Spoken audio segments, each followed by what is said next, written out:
Good morning my dear friends. आज की इस क्लास में बेटा हमको क्लास 10 साइंस इंग्लिश मीडियम के स्टूडेंट के लिए फर्स्ट चैप्टर की थ्योरी को कवर करना है, जो कि है बेटा केमिकल रिएक्शन एंड इक्वेशन। ये आपका बेटा सेकंड लेक्चर है। फर्स्ट लेक्चर मैं आपको पिछले वीडियो में सब कुछ समझा चुका हूँ। जिन बच्चों ने अभी फर्स्ट लेक्चर नहीं देखा है वो पहले फर्स्ट लेक्चर देखेंगे, फिर इस सेकंड लेक्चर से कंटिन्यूअस करेंगे बेटा। अब देखिए हम लोग बात करते हैं यहाँ से आज की क्लास में हमको स्टडी क्या करना है। अगर हम लोग बात करें अपने स्टडी के टॉपिक से की आज हमें स्टडी क्या करना है, तो देखिए सबसे पहले हमको स्टडी करना है व्हाट इज केमिकल इक्वेशन। कि केमिकल इक्वेशन क्या होती है, इसकी हमको स्टडी करना है आज की इस क्लास में। तो देखिए केमिकल इक्वेशन क्या होती है, ये एक आपका सिंबॉलिक रिप्रेजेंटेशन होता है। पहली बात याद रखना बेटा, केमिकल इक्वेशन क्या होती है, एक सिंबॉलिक रिप्रेजेंटेशन होता है। क्या होता है बेटा, एक सिंबॉलिक रिप्रेजेंटेशन होता है। किसका? केमिकल रिएक्शन का। किसी भी केमिकल रिएक्शन का जो सिंबॉलिक रिप्रेजेंटेशन होता है, किसके टर्म में बेटा? In term of symbol and formula. किसी भी केमिकल रिएक्शन को सिंबल एंड फार्मूला के टर्म में जो रिप्रेजेंटेशन होता है उसी को हम लोग बोलते हैं केमिकल इक्वेशन। तो केमिकल इक्वेशन कुछ नहीं बेटा, कोई भी केमिकल रिएक्शन होगी आपके पास, उसको हमको सिंबल एंड फार्मूले के फॉर्म में रिप्रेजेंट करना है। सिंबल एंड फार्मूला के फॉर्म में उसको रिप्रेजेंट करना है। वही जो आपका फार्मूला और सिंबल रिप्रेजेंटेशन होता है उसी को हम लोग बोलते हैं बेटा केमिकल इक्वेशन। ठीक है, symbol and formula of reactant and product. और किसके फार्मूला या सिंबल आपको रिप्रेजेंट करने हैं बेटा? रिएक्टेंट एंड प्रोडक्ट के, which will give idea about the true chemical changes, जो कि हमको आइडिया देती है किसी भी ट्रू केमिकल चेंज के, कि किस तरह से वहां पर केमिकल चेंज हुआ है। उसको रिप्रेजेंट करने के लिए हम लोग बेटा केमिकल इक्वेशन का यूज करते हैं। और केमिकल इक्वेशन कुछ नहीं होता है, ये एक प्रकार की बेटा केमिकल रिएक्शन है। बस इसमें क्या होता है, हम लोग बेटा सिंबल एंड फार्मूले का यूज करके किसी भी इक्वेशन को रिप्रेजेंट करते हैं, उसी को हम लोग बाद में इक्वेशन बोल देते हैं। तो उम्मीद है कि आपके समझ में ये बात आ गई होगी बेटा कि केमिकल इक्वेशन क्या होती है। तो देखिए बेटा केमिकल इक्वेशन कुछ नहीं है, किसी भी केमिकल रिएक्शन को, किसी भी बेटा केमिकल रिएक्शन को, किसी भी केमिकल रिएक्शन को, इसको बेटा केमिकल रिएक्शन को रिप्रेजेंट करना है। हमको क्या करना है बेटा? रिप्रेजेंट करना है। Represented by in term formula. किसके टर्म में बेटा? फार्मूला के टर्म में। और जैसे ही हमने बेटा फार्मूले के टर्म में उसको रिप्रेजेंट कर दिया, तो वही फार्मूले वाली जो रिएक्शन होती है उसी का नाम होता है बेटा केमिकल इक्वेशन। उसी का नाम क्या होता है बेटा? Chemical equation. तो उम्मीद है आपकी बात समझ में आ गई होगी बेटा कि केमिकल इक्वेशन किसे कहते हैं। किसी भी केमिकल रिएक्शन को रिप्रेजेंट करना है इन टर्म ऑफ फार्मूले। किसके टर्म बेटा? फार्मूले के टर्म में। तो उसी फार्मूले के टर्म में जो रिप्रेजेंटेशन होता है उसी को हम लोग बेटा केमिकल इक्वेशन बोलते हैं। उसी को हम लोग बेटा क्या बोलते हैं? बेटा केमिकल इक्वेशन बोलते हैं। अब देखिए एक एग्जाम्पल से इस बात को हम लोग बेटा स्टडी करते हैं। तो इन आ reaction of sodium hydroxide and hydrochloric acid to give sodium chloride and water। अब देखिए वो बोल रहा है कि एक कोई रिएक्शन है जिसमें क्या होता है, सोडियम हाइड्रोक्साइड बेटा, जो आपके पास क्या है बेटा? Sodium hydroxide. वो रिएक्शन करता है किसके साथ बेटा? हाइड्रोक्लोरिक एसिड के साथ। जब हमारा कोई सोडियम हाइड्रोक्साइड रिएक्ट कर रहा है सोडियम क्लोराइड के साथ, तो वहां से हमारा ऑब्टेंड होता है बेटा सोडियम क्लोराइड एंड वाटर। तो अगर हमको इसको केमिकल इक्वेशन में लिखना है तो देखिए कैसे लिखेंगे। सोडियम हाइड्रोक्साइड फार्मूला होता है बेटा NaOH, react with hydrochloric acid, तो ये होता है बेटा hydrochloric acid HCl। To give, give के लिए ये आपको एरो का साइन बनाना होता है बेटा, ये टू गिव का साइन होता है। सोडियम क्लोराइड, सोडियम क्लोराइड का फार्मूला होता है बेटा NaCl एंड वाटर। देखिए अब हमने यहाँ पर जो केमिकल रिएक्शन हमको दी गई थी उसको हमने फार्मूले में रिप्रेजेंट कर दिया है। किसमें बेटा? फार्मूले में उसको रिप्रेजेंट कर दिया है। तो अब ये जो केमिकल रिएक्शन है इसको नाम देंगे हम लोग केमिकल इक्वेशन। अब हम लोग इसका नाम देंगे बेटा केमिकल इक्वेशन। इसको क्या नाम देंगे बेटा? Chemical equation. तो उम्मीद है कि अब आपके समझ में आ गया होगा बेटा केमिकल इक्वेशन क्या होती है। किसी भी केमिकल रिएक्शन को फार्मूले में रिप्रेजेंट कर देना। किसमें रिप्रेजेंट कर देना बेटा? फार्मूले में रिप्रेजेंट कर देना आपका कहलाता है केमिकल इक्वेशन। आपका क्या कहलाता है बेटा? Chemical equation. अब देखिए यहाँ से कुछ चीजें और याद रखना बेटा, इनके नाम जरूर याद रखना बेटा। इसको बोलते हैं सोडियम हाइड्रोक्साइड, इसको हम लोग क्या बोलते हैं बेटा? Sodium hydroxide. इसका नाम है बेटा सोडियम हाइड्रोक्साइड। ठीक, इसको नाम याद कर लेना। इसको बोलते हैं बेटा हाइड्रोक्लोरिक एसिड। इसको हम लोग क्या बोलते हैं बेटा? Hydrochloric acid. इसको हम लोग बोलते हैं बेटा सोडियम क्लोराइड। इसको क्या बोलते हैं बेटा? Sodium chloride. इसका नाम होता है बेटा सोडियम क्लोराइड। और इसको आप बोलते हैं बेटा वाटर। इसको क्या बोलते हैं? वाटर। अब दूसरी बात जो यहाँ से बेटा आपको लर्न रखनी है वो ये याद रखनी है कि यहाँ पर ये जो बेटा आपका एरो है, एरो के लेफ्ट हैंड साइड में जो भी लिखा है ये, इनको हम लोग रिएक्टेंट कहते हैं। इनको क्या कहेंगे बेटा? रिएक्टेंट कहेंगे। और एरो के राइट हैंड साइड में जो भी लिखा है बेटा, इसको आप लोग नाम देते हैं प्रोडक्ट। इसको क्या नाम देते हैं बेटा? प्रोडक्ट। इसको आप लोग कहेंगे प्रोडक्ट। तो आपको ये भी पता होना चाहिए कि रिएक्टेंट कहाँ होते हैं, प्रोडक्ट कहाँ होते हैं। रिएक्टेंट एरो के लेफ्ट हैंड साइड में होते हैं और प्रोडक्ट आपके रिएक्टेंट के राइट हैंड साइड में होते हैं। यहाँ तक आपको कोई डाउट नहीं होगा। उम्मीद है कि आपको ये चीजें समझ में आ गई होंगी बेटा कि केमिकल इक्वेशन क्या होती है और केमिकल रिएक्शन क्या होती है। अब हम बात करते हैं अगली टॉपिक की, जो कि हमारे पास बेटा various steps which must be kept in mind while writing a chemical equation are। देखिए अब वो क्या कह रहा है कि जब भी आप किसी केमिकल इक्वेशन को राइट करेंगे या रेट करेंगे तो आपके माइंड में कुछ स्टेप हैं जो बिल्कुल फिक्स होने चाहिए या मस्ट बी केप्ट। आपको वो हमेशा लर्न होनी चाहिए। कौन कौन सी चीजें हैं उनको ध्यान से समझिए क्या क्या कह रहा है वो। कि जब भी आप किसी केमिकल इक्वेशन को राइट डाउन करेंगे तो उस समय आपको कौन कौन से पॉइंट हैं जो आपको माइंड में केप्ट रखना है, उनकी बात कर लेते हैं। First point, the reactant are always written on the left hand side while the product are always written on the right hand side. देखिए ये एरो है, तो अब आपको ये याद रखना है बेटा यहाँ से, एक मिनट, हाँ यहाँ से आपको ये याद रखना है कि ये आपका एरो हो गया। तो जो रिएक्टेंट होंगे उसको हमेशा ऑलवेज बेटा आप लेफ्ट हैंड साइड में लिखेंगे। रिएक्टेंट को कहाँ लिखेंगे बेटा? हमेशा लेफ्ट हैंड साइड में लिखा जाएगा। इस बात को आप लर्न कर लीजिए कि रिएक्टेंट को हमेशा आपको कहाँ लिखना है बेटा? लेफ्ट हैंड साइड में। और जो प्रोडक्ट है उसको हमेशा राइट हैंड साइड में लिखना है। पहला पॉइंट आपको ये याद रखना है। किसी भी केमिकल इक्वेशन को लिखते समय आपको फर्स्ट पॉइंट ये कंसीडर रखना है कि रिएक्टेंट को हमेशा हमको राइट डाउन करना है लेफ्ट हैंड साइड और प्रोडक्ट को हमेशा राइट डाउन करना है बेटा राइट हैंड साइड। यहाँ तक ये पहला पॉइंट आपको लर्न हो जाना चाहिए। अब हम बात करते हैं अगले टॉपिक्स की। देखिए अगला जो आपको लर्न रखना चाहिए यहाँ पर वो है the formula of various reactant are separated by plus sign. Similarly the formula of the product are also separated by plus sign. अब उसने क्या बोला है कि अगर आपके reactant more than one types के हों, रिएक्टेंट्स क्या हों बेटा? मोर देन वन टाइप्स के हों, तो उनके बीच को उनको सेपरेट करने के लिए आप उनके बीच में प्लस साइन का यूज करेंगे। किस साइन का यूज करेंगे? प्लस साइन का। और अगर प्रोडक्ट भी आपके पास मोर देन वन टाइप्स के हैं तो उनको सेपरेट करने के लिए उनके बीच में भी आपको प्लस साइन का यूज करना है। किस साइन का यूज करना है? प्लस साइन का यूज करना है। जैसे मैं आपको एक रिएक्शन लिखूं बेटा कि copper react with zinc sulphate, sorry अब मैं आपको एक रिएक्शन लिख रहा हूं बेटा कि copper sulphate react with zinc. Copper sulphate की रिएक्शन हम करा रहे हैं जिंक से, तो यहां से ऑब्टेंड होता है बेटा जिंक सल्फेट एंड कॉपर। यहां से आपको क्या ऑब्टेंड हो रहा है बेटा? जिंक सल्फेट एंड कॉपर यहां से आपको ऑब्टेंड हो रहा है। तो यहां से देखिए ये रिएक्टेंट है, ये दोनों आपके क्या हो गए बेटा? रिएक्टेंट। अब इनके बीच में जो रिएक्टेंट होते हैं उनको सेपरेट करने के लिए उनके बीच में आपको प्लस का साइन लगाना है, ये आपका पॉइंट कह रहा है। तो देखिए इन दोनों रिएक्टेंट को सेपरेट करने के लिए मैंने यहाँ पे प्लस लगाया। इसी तरह से देखिए ये दोनों प्रोडक्ट है, ये है जिंक सल्फेट, ये है कॉपर, और इन दोनों को सेपरेट करने के लिए मैंने किस साइन को यूज किया बेटा? प्लस साइन का यूज किया।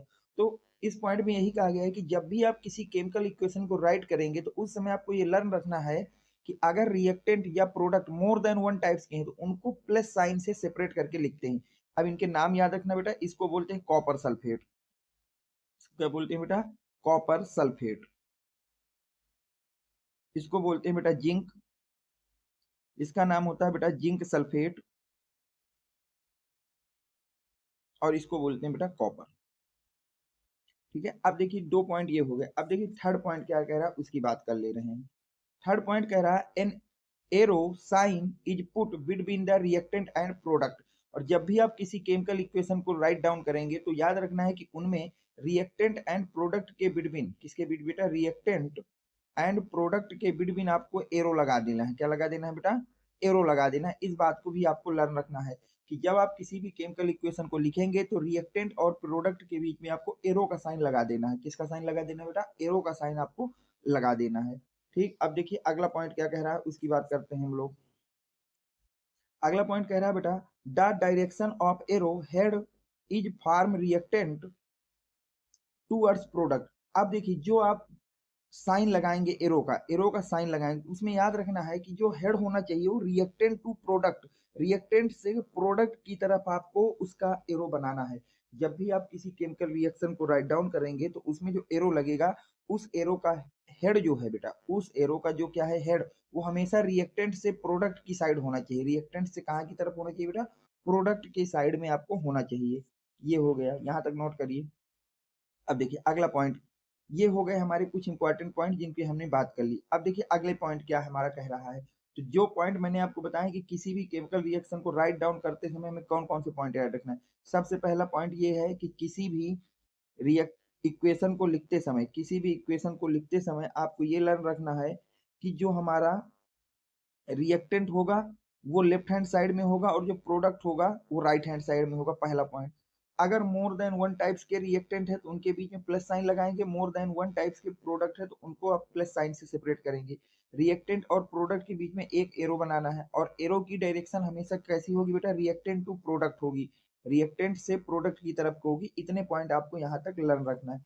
अब हम लोग नेक्स्ट टॉपिक की बात करते हैं, वो क्या कह रहा है उसकी बात कर लेते हैं। देखिए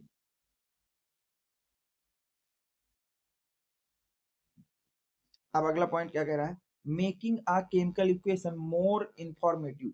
अगर आपको किसी केमिकल रिएक्शन को मोर इंफॉर्मेटिव बनाना है तो आपको वहां पर कौन कौन से पॉइंट हैं जो लर्न रखना चाहिए, जिससे आपकी केमिकल इक्वेशन ऐसी हो जिसको देखकर आप ज्यादा से ज्यादा उसके विषय में जानकारी ले सके या दे सके। तो ध्यान से देखिए आपके पास यहाँ पर क्या है बेटा, making a chemical equation more informative. अगर आपको केमिकल इक्वेशन को मोर इंफॉर्मेटिव बनाना है तो फर्स्ट पॉइंट आप ये याद रखिए कि जो भी रिएक्टेंट एंड प्रोडक्ट हैं उनकी आपको फिजिकल स्टेट लिखनी है। उनकी आपको क्या लिखना है बेटा, फिजिकल स्टेट। तो the physical state of the reactant and product can be represented by using the symbols. तो याद रखिए जब भी हमको किसी भी केमिकल इक्वेशन को लिखना है तो उसमें जो भी रिएक्टेंट एंड प्रोडक्ट हैं, जो भी आपके रिएक्टेंट एंड प्रोडक्ट हैं, उनकी फिजिकल स्टेट को आपको वहां पर जरूर रिप्रेजेंट करना है। किसको बेटा, फिजिकल स्टेट को जरूर रिप्रेजेंट करना है। अगर वो बेटा सॉलिड है, ध्यान समझिएगा बेटा यहाँ से, अगर वो बेटा सॉलिड है, क्या है बेटा सॉलिड, तो आपको वहां पे एस साइन का यूज कर लेना है। अगर वो आपका लिक्विड है तो आपको वहां पे बेटा स्मॉल एल का यूज करना है। अगर वो गैस है तो आपको वहां पे स्मॉल जी का यूज करना है। और अगर वो एक्वस सॉल्यूशन है, कैसा सॉल्यूशन है बेटा, एक्वस सॉल्यूशन है, तो आपको वहां पे ए क्यू का यूज करना है, ए स्मॉल रहेगा, ए क्यू का यूज करना है। तो ये आपके सिंबल हो गए कि जब भी आप किसी केमिकल इक्वेशन को लिखेंगे तो उसमें रिएक्टेंट एंड प्रोडक्ट की फिजिकल स्टेट को जरूर से जरूर लिखना है उनके साथ में। अगर वो सॉलिड है तो यस, लिक्विड है तो एल, गैस है तो जी और एक्वस है तो ए क्यू को आपको रिप्रेजेंट करना है। फर्स्ट पॉइंट आपको ये लर्न रखना है। अब देखिए अगला पॉइंट क्या कह रहा है, the name of the various reactant and product. और जो भी केमिकल इक्वेशन आप लिख रहे हैं उनमें जो भी रिएक्टेंट एंड प्रोडक्ट हैं उनका आपको नेम को भी राइट डाउन करना है, उनके नेम को भी क्या करना है बेटा, राइट डाउन करना है। जैसे मैं एक इक्वेशन लिखूं बेटा आपके सामने कि copper sulphate react with zinc to form out zinc sulphate and copper. अब देखिए अब इस रिएक्शन को मुझे मोर इंफॉर्मेटिव बनाना है। तो पहला पॉइंट ये कह रहा है कि जब भी आप केमिकल इक्वेशन को लिखें तो उसमें जो भी रिएक्टेंट एंड प्रोडक्ट है उनकी फिजिकल स्टेट को जरूर लिखें। तो देखिए जो हमारा कॉपर सल्फेट होता है बेटा ये एक्वस फेज में होता है तो इसमें ए क्यू लिख दूंगा। जिंक हमारा सॉलिड में होता है तो इसको एस लिख दूंगा। जिंक सल्फेट हमारा एक्वस सोल्यूशन होता है तो ए क्यू लिख दूंगा। और कॉपर हमारा सॉलिड में होता है तो एस लिख दूंगा। तो ये हो गए पहला पॉइंट। फिर सेकेंड पॉइंट कहता है कि आप रिएक्टेंट एंड प्रोडक्ट के नेम भी आप लिख दीजिए। तो देखिए ये हमारा है कॉपर सल्फेट, तो मैं इसका नाम लिख दूंगा कॉपर सल्फेट, कॉपर सल्फेट। ये हमारा है बेटा जिंक, तो इसका नाम लिख दूंगा जिंक।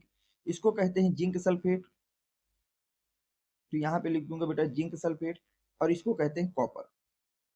तो देखिए मैंने सबके नेम लिख दिए। तो अभी तक हमारे 2 पॉइंट ये कह रहे हैं कि जब भी आपको कोई केमिकल रिएक्शन लिखनी है तो आप उनके फिजिकल स्टेट को लिखिए साथ में, और उनके नेम को भी लिख दीजिए। यहाँ तक हो गया बेटा। अब देखिए अगला पॉइंट क्या कह रहा है, उसकी बात हम लोग कर लेते हैं। अगला पॉइंट कह रहा है precipitate can be represented by using in arrow pointing downwards, arrow instead of the using symbol S. बोला जा रहा है कि अगर किसी केमिकल इक्वेशन में कोई प्रेसिपिटेट बन रहा है, कोई क्या बन रहा है बेटा, प्रेसिपिटेट, तो उसका फार्मूला लिखने के बाद आपको उसके आगे इस साइन का यूज कर देना है। ठीक है, ये साइन बता रहा है कि वहां पर प्रेसिपिटेट बन रहा है, या फिर आप वहां पे सॉलिड का साइन बना देंगे। किसका साइन बना देंगे बेटा, सॉलिड का साइन बना देंगे। तो ये दोनों साइन आपको बताएंगे कि वहां पर प्रेसिपिटेट ऑब्टेन हो रहा है। वहां पे क्या ऑब्टेन हो रहा है बेटा, प्रेसिपिटेट ऑब्टेन हो रहा है। नेक्स्ट पॉइंट देखिए क्या कह रहा है, in the same way the gaseous state of an evaluated gas can be represented by using an arrow pointing upward direction। अगर कोई केमिकल इक्वेशन है और वहां पर कोई चीज गैस है, कोई चीज क्या है बेटा, गैस, तो उस गैस के सामने आपको इस एरो का यूज करना है, अपवर्ड डायरेक्शन में इस एरो का यूज करना है। ये एरो बताएगा कि वहां पर वो सब्सटेंस जो भी आपने ले रखा है वो गैस फेज में है। वो किस फेज में है बेटा, गैस फेज में है। यहाँ तक हो गया। अब देखिए नेक्स्ट पॉइंट क्या है, आपसे कह रहा है the specific condition of the reaction like temperature, pressure, catalyst etc are written above and below the arrow in the chemical equation. जब भी आप कोई केमिकल इक्वेशन लिखेंगे तो उसकी जो स्पेशल कंडीशन होगी, जैसे आपको टेम्परेचर के विषय में लिखना है, या प्रेशर के विषय में आपको लिखना है, या कैटालिस्ट को लिखना है, तो उसको हमेशा एरो के अपवर्ड डायरेक्शन या डाउनवर्ड डायरेक्शन में लिखते हैं। उसको हमेशा एरो के अपवर्ड या डाउनवर्ड डायरेक्शन पे हम लोग लिखते हैं। यहां तक हो गया बेटा। अब देखिए नेक्स्ट पॉइंट क्या कह रहा है, उसकी बात कर लेते हैं। अगला पॉइंट कह रहा है बेटा इवोल्यूशन ऑफ हीट और observation of heat, evolution of heat and observation of heat can be indicated by written plus heat on the right hand side or left hand side of the equation respectively। अब जब भी आप chemical equation को लिखेंगे तो अगर वहां पर कोई गैस है, चाहे वो आपकी इवोल्यूशन गैस हो, चाहे ऑब्जर्वेशन की गैस हो, चाहे ऑब्जर्वेशन गैस हो, चाहे इवोल्यूशन की गैस हो, उसको हमेशा प्लस साइन के साथ लिखेंगे। अब उसको चाहे लेफ्ट हैंड साइड में लिखिए या राइट हैंड साइड में लिखिए, इससे कोई मतलब हमारा नहीं होगा। तो ये बातें आपको याद रखनी, जब भी आप कोई केमिकल इक्वेशन लिखेंगे तो उसमें पॉइंट नंबर 1 कि जो भी आपका रिएक्टेंट या प्रोडक्ट है उनकी फिजिकल स्टेट को आपको उनके साथ में लिखना है। पॉइंट नंबर 2 कि जो भी आपने रिएक्टेंट या प्रोडक्ट लिखे हैं उनका नेम जरूर लिखें उनके साथ। पॉइंट नंबर 3, अगर कोई बेटा प्रेसिपिटेट बन रहा है, कोई वहां पे क्या बन रहा है बेटा, प्रेसिपिटेट, तो उसको डाउनवर्ड एरो से आपको रिप्रेजेंट करना है, या फिर वहां पे सॉलिड का साइन यूज कर लेना है। पॉइंट नंबर 4, अगर कोई गैस इन्वॉल्व हो रही है तो उसको प्लस साइन से, सॉरी, उसको हमेशा अपवर्ड डायरेक्शन में एरो बना के रिप्रेजेंट करना है। और अगर वहां पर कोई हीट ऑब्जर्व हो रही है तो हीट को लेफ्ट हैंड साइड या राइट हैंड साइड में प्लस साइन के साथ वहां पे लिख देना है।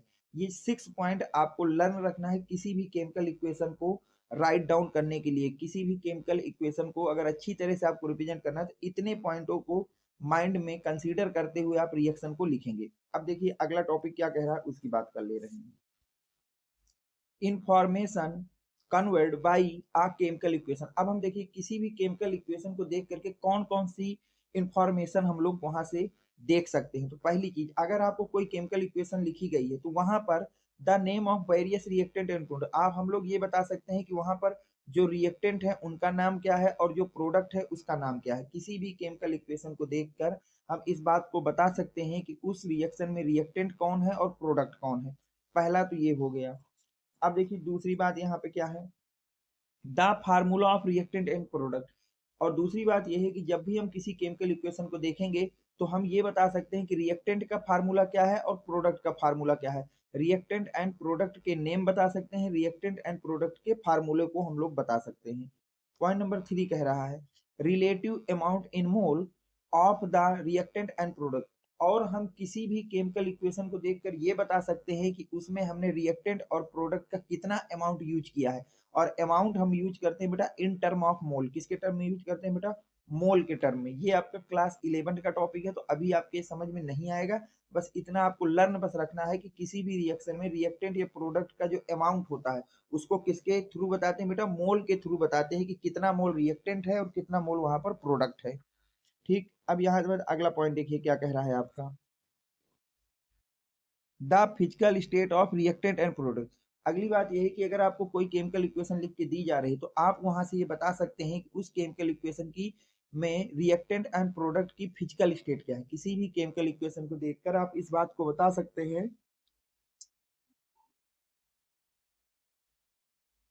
कि वहां पर जो केमिकल इक्वेशन यूज हो रही है उसमें रिएक्टेंट एंड प्रोडक्ट की फिजिकल स्टेट क्या होगी। ठीक, अगली जो पॉइंट हम लोग यहाँ से एक्सप्लेन कर सकते हैं वो हम ये एक्सप्लेन कर सकते हैं, heat changing during the reaction. हम इस बात को बता सकते हैं कि उस केमिकल इक्वेशन को कंसीडर में या उस केमिकल इक्वेशन को कंप्लीट होने में कितनी हीट हमारी चेंज हुई है, या ऑब्जर्व की है, या उसने इन्वॉल्व की है, या आपका एसोसिएशन किया है या डिसोसिएशन किया है। इस बात को भी आप बता सकते हैं किसी भी केमिकल इक्वेशन को देख के कि वहां पर कितना हीट का चेंज हुआ है। अगली बात जो आपको यहाँ से बेटा आप रिप्रेजेंट कर सकते हैं, the specific condition necessary for the reaction. और किसी भी रिएक्शन को कंप्लीट होने के लिए जो वहां पर नेसेसरी कंडीशन थी उनको भी हम लोग बता सकते हैं स्पेसिफिक नेसेसरी कंडीशन, कि वहां पर टेम्परेचर कितना रहा होगा, प्रेशर कितना रहा होगा, वहां पर किस कैटलिस्ट का हमने यूज किया है। इन चीजों को भी हम लोग वहां से एक्सप्लेन कर सकते हैं।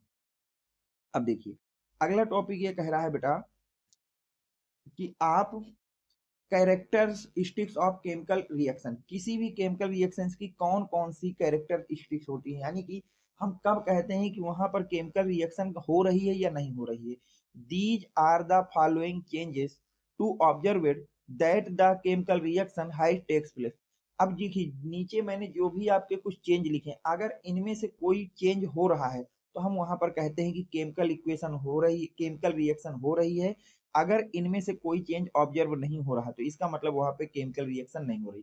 पहली चीज, अगर कोई केमिकल रिएक्शन हो रही है तो वहां पर चेंज इन फिजिकल स्टेट होना चाहिए, वहां पर फिजिकल स्टेट में चेंज आना चाहिए, या फिर चेंज इन कलर, वहां पर कलर में चेंज आना चाहिए, इवोल्यूशन ऑफ गैस, या फिर वहां पर गैस का इवोल्यूशन हो रहा हो, चेंज इन टेम्परेचर, या फिर वहां पर टेम्परेचर का चेंज होना चाहिए, या फिर बेटा फॉर्मेशन ऑफ प्रेसिपिटेट, वहां पर प्रेसिपिटेट का फॉर्मेशन होना चाहिए।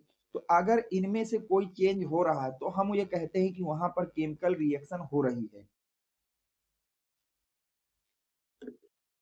वहां पर केमिकल रिएक्शन हो रही है। चाहे आपके पास बेटा change in physical state, physical state का चेंज हो जाए, या फिर बेटा आपके पास चेंज हो जाए किसका, फिजिकल स्टेट का, या फिर वहां पर कलर का चेंज हो जाए, या फिर आपके पास इवोल्यूशन ऑफ गैस हो जाए, या चेंज इन टेम्परेचर हो जाए, या फॉर्मेशन ऑफ प्रेसिपिटेट। अगर इनमें से कोई चेंज हमारा ऑब्जर्व हो रहा है तो फिर हम कहेंगे कि वहां पर केमिकल रिएक्शन हो रही है। अब देखिए इन सब के एक एक एग्जांपल हम लोग देख लेते हैं बेटा। सबसे पहला एग्जांपल बेटा, change in physical state, change in physical state. तो देखिए some chemical reaction are accompanied by changing in physical state। कई ऐसी रिएक्शन होती हैं बेटा जहां पर आपका फिजिकल स्टेट में चेंज आता है। जैसे हमने H2 और O2 की रिएक्शन कराई, दोनों गैसेस फेज में फिर बेटा, और आपस में रिएक्शन करके ये क्या बना रहे हैं बेटा, वाटर। और वाटर की फिजिकल स्टेट क्या है बेटा, लिक्विड है। तो देखिए यहाँ पर क्या चेंज हो रहा है बेटा, फिजिकल स्टेट। जो हमारे रिएक्टेंट थे वो गैस हैं, जो प्रोडक्ट बना वो लिक्विड है। तो यहाँ पर हम कहते हैं कि केमिकल रिएक्शन हो गई है। Hydrogen and oxygen both are gases and when they combine to form water which is a liquid। ये इसका एक्सप्लेनेशन हो गया। मान लीजिए एक और एग्जांपल आपको देखना है, petrol which is a liquid, जो पेट्रोल होता है वो किसमें होता है बेटा, लिक्विड फेज में, burn to form water vapour and carbon dioxide which are gases। और जब हम पेट्रोल को बर्न करते हैं तब वहां से हमारा वाटर की वेपर बनती है एंड कार्बन डाइऑक्साइड, जबकि ये वाटर वेपर और कार्बन डाइऑक्साइड दोनों की दोनों क्या है, गैसेस हैं। तो यहाँ पर फिजिकल चेंज हो रहा है यानी कि केमिकल रिएक्शन हो रही है। सेकेंड है बेटा चेंज इन कलर। तो देखिए some chemical reaction are accompanied change in colour, कई ऐसी केमिकल रिएक्शन होती हैं जहां पर हमारा कलर चेंज होता है। जैसे एग्जांपल के लिए when iron react with copper sulphate the colour change observed is blue to green.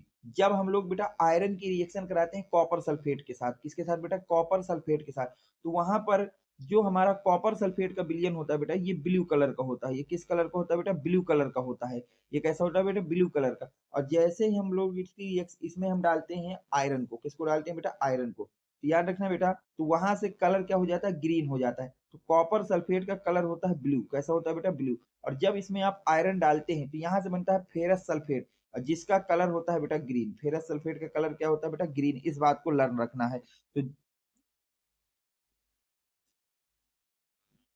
तो ये बात को याद रखना बेटा कि कॉपर सल्फेट का कलर होता है ब्लू। कॉपर सल्फेट का कलर कैसा होता है? ब्लू। और जब हम इसमें आयरन को डालते हैं बेटा, किसको डालते हैं? आयरन को, तो वहां पर कलर हो जाता है ग्रीन। तो यहाँ पे कलर चेंज हो रहा है, यानी कि एक केमिकल रिएक्शन हो रही है। अब अगर हम लोग बात करें बेटा इवोल्यूशन ऑफ गैस की, किसकी बात करें बेटा? इवोल्यूशन ऑफ गैस की, तो वो क्या कह रहा है? Some chemical reaction are accompanied by the evolution of gas. कई ऐसी रिएक्शनें होती हैं जहां पर हमारा इवोल्यूशन ऑफ गैस होता है। जैसे हम लोग बात करें बेटा in the reaction between zinc and dilute sulphuric acid, या फिर dilute hydrochloric acid, hydrogen gas in involve. जब हम लोग बेटा जिंक की रिएक्शन कराते हैं डाइल्यूट सल्फ्यूरिक एसिड या फिर डाइल्यूट हाइड्रोक्लोरिक एसिड के साथ, तो वहां पर हाइड्रोजन गैस आपकी इन्वॉल्व होती है। जैसे हमने जिंक की रिएक्शन कराई बेटा सल्फ्यूरिक एसिड के साथ, तो यहाँ से बनता है zinc sulphate and hydrogen gas. तो यहाँ पर हाइड्रोजन गैस निकल रही है, इसका मतलब यहाँ पर भी केमिकल चेंज आपका हो रहा है। यहाँ पर भी केमिकल चेंज आपका हो रहा है। अब देखिए अगला क्या कह रहा है, अगले पॉइंट की बात करते हैं। Change in temperature. अगर हमको बात करना है चेंज इन टेम्परेचर की, किसकी बात करना है बेटा? चेंज इन टेम्परेचर की। Some chemical reaction are occupied by changing in temperature that is rise और फॉल ऑफ टेम्परेचर। कई ऐसी केमिकल रिएक्शन होती है जिनमें हमारा चेंज इन टेम्परेचर होता है, टेम्परेचर चेंज होता है।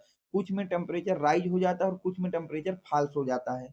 जैसे हम लोग बात करें बेटा राइजिंग की, पहला example, reaction which are occupied by rising in temperature are those in which heat is involved. Such reaction are called exothermic reaction.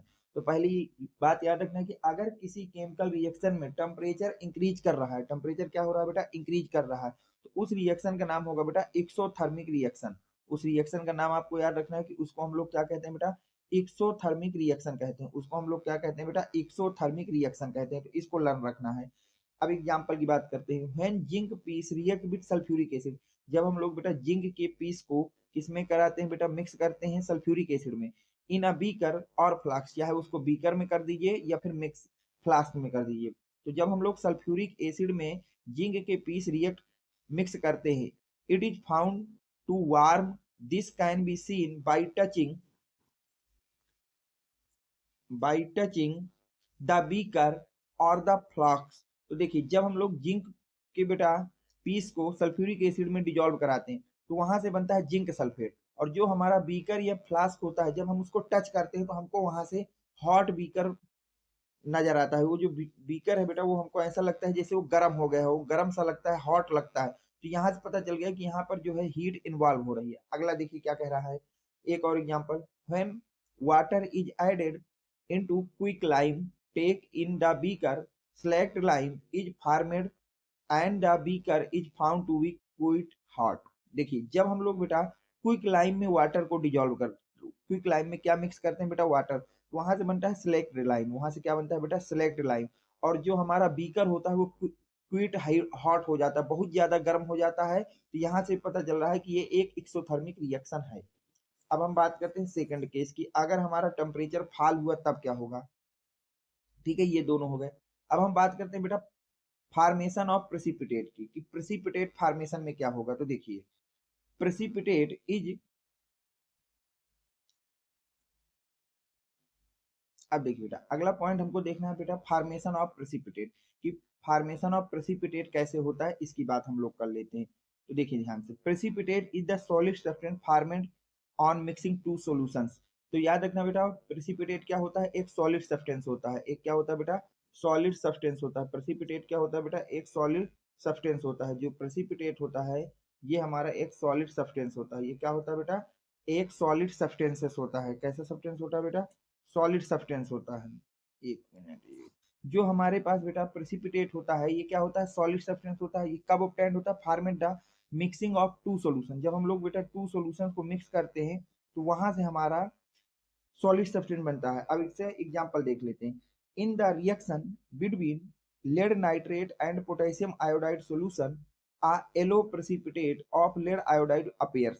तो जब हम लोग रिएक्शन कराते हैं बेटा lead nitrate and potassium iodide की, किसकी बेटा लेड नाइट्रेट की एंड पोटेशियम आयोडाइड की, किसकी बेटा लेड नाइट्रेट की एंड पोटेशियम आयोडाइड की, तो इस रिएक्शन में बनता है बेटा लेड आयोडाइड। यहाँ से क्या ऑब्टेंड होता है बेटा lead iodide and potassium nitrate and potassium nitrate. और हम ये कहते हैं कि यहाँ से जो पोटेशियम नाइट्रेट बना है, क्या बना है बेटा पोटेशियम नाइट्रेट, ये तो हमारा सोल्यूशन में रहता है, लेकिन जो हमारे पास बेटा लेड आयोडाइड होता है ये प्रेसिपिटेट के रूप में हमको ऑब्टेंड हो जाता है, जिसका कलर होता है बेटा येलो। तो इन पॉइंटों को आपको याद रखना है जो भी आज मैंने आपको सिखाए हैं। तो अब यहाँ से बेटा हमारा टॉपिक कंप्लीट हो गया है केमिकल इक्वेशन का। किसका कंप्लीट हुआ बेटा केमिकल इक्वेशन का। अब नेक्स्ट क्लास में हम लोग बात करेंगे बेटा chemical changes and physical changes की, जहां से एक आपका क्वेश्चन 100% बोर्ड में पूछा जाता है कि केमिकल चेंजेस क्या है और आपका फिजिकल चेंजेस क्या है। तो अब तक हमने बात की बेटा कि what is a chemical reaction, chemical reactions क्या होती है, what is the chemical equation, chemical equation क्या होती है, केमिकल इक्वेशन को राइट डाउन करने का तरीका सीखा, और केमिकल रिएक्शन की कैरेक्टरिस्टिक्स को हमने पढ़ा है। तो अगर ये वीडियो आपको पसंद आया हो तो वीडियो को लाइक कर देना, चैनल को सब्सक्राइब कर देना। Thanks for watching, next video coming soon.